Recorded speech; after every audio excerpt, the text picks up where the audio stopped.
I was saved by the arrival of an extremely large crow. It spat out "caw" at klaxon-level volume, landing on top of our trailer. It startled us all, including Oberon, who barked at it a couple of times.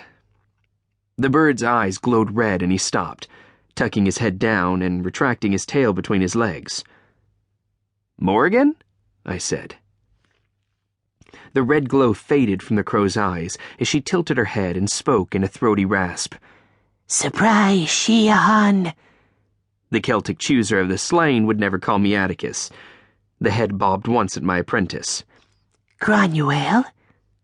"What's wrong?" I asked, because the Morrigan did not make social calls. I belatedly realized that I should have offered her refreshment or adhered to some standard of hospitality, but thankfully the Morrigan was too focused on her mission to notice my awful manners. The crow rustled her wings and announced, "We have business to attend to. You will be gone for at least a week, but perhaps 2. You won't need to bring anything, not even a weapon. Shift to your bird form and let us be gone." Wait. I'm going to need more of an explanation than that. Can't my apprentice come or my hound? "No, definitely not. Our business does not concern them." "That's fine with me. I'll happily stay behind," Oberon said. I glanced uncertainly at Granuaile, and she shrugged. "You say we'll be gone for 2 weeks?" "At the most, but we must begin immediately. Make haste." Arguing with the Morrigan would be unwise. Spending at least a week with her, maybe 2, would not be any wiser. I'm doomed, aren't I? "Yep, it was good to be your hound." "You're not doomed," the Morrigan said, and I belatedly remembered that she could read my mind now, or at least hear thoughts that I projected. "But you will be if you don't hurry up." I turned to Granuaile. "Take a few days off if you wish. You've earned it, but continue to practice your languages and work out every day." "Okay, Sensei. Maybe Oberon and I will head up to Durango." Our place in Many Farms was just over 100 miles southwest of there. She fingered her hair, dyed a brown so dark it might as well be black. "I can get this mess fixed up. It's time." Her roots were beginning to show again, which meant mine were too.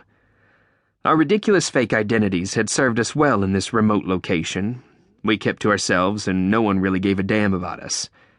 Aside from the embarrassment of our assumed names, the trickster coyote had fixed it so we had to call ourselves Sterling Silver and Betty Baker in public. We liked living and training in Many Farms. Taken all around, Coyote had done us a solid, and he in turn was mighty pleased about the way his renewable energy projects were coming along, thanks to my help. 6 years had done him and the tribe a world of good. The coal mine was shut down forever now that Coyote's ventures were creating lots of jobs. "All right, you know the drill, right? If I don't come back—" "I'm supposed to call Hal Hawk, I know," Granuaile said. "He's got your will, but you won't make me do that." I sure hope not. See you later. I ducked into the trailer to undress before I shifted, and the Morrigan squawked impatiently. "Hey, Atticus, bring back some wildebeest flanks, will you?" "Where do you think I'm going?" I said, as I threw my shirt into the hamper. "I don't know. I've just always wanted to say that. It makes me sound like a boss when I can casually order up some wildebeest. Or it sounds like something Dr. Seuss might say. We're going to have a feast on some wonderfully succulent wildebeest." If you wanted to go hunting for wildebeest, you should have said so. Listen, watch Granuaile for me, will you? "I always do." Divested of my clothes, I triggered the charm on my necklace that bound my form to a great horned owl and hopped over to the door. "Thanks, buddy. I'll have to owe you that snack. Though I'm sure Granuaile will completely spoil you while I'm gone." "She always does."